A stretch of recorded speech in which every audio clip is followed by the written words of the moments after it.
ამიტომ ადამიანმა უნდა იცოდეს საიდან იმართება დედამიწა, არა ხორციელებრივი ძალით,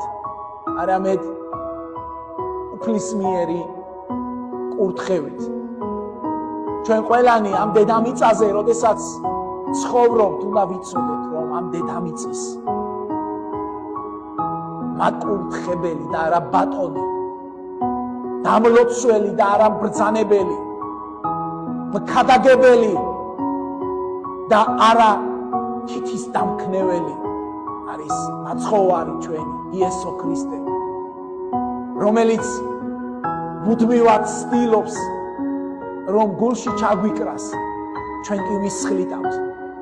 ისე როგორც გაბრაზებული დაუკვირვებელი შვილი დედას დაუსხლტება, ხელს მოუქნევს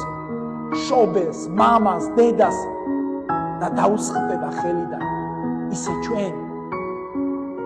უფალს დაუსხლტებით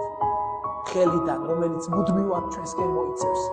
მუდმივად ჩვენს ჩაყვრას ცდილობს, მუდმივად ჩვენს მოფერებას ცდილობს და ჩვენ ყველა ჩვენთაგანი ვალდებულნი ვართ, რომ ერთი ნაბიჯი მაინც გადავდგათ ისე, როცა წმინდა გარდამოცემა შენ გეუბნება და შენ ხარ იმ ეკლესიის შვილი, რომელსაც სამება მართავს, დიდებული მამა, ძედა, სული წმინდა გეუბნება, რომ ერთი ნაბიჯი გადმოდგი ჩემსკენ და მე 1000 გადმოდგი.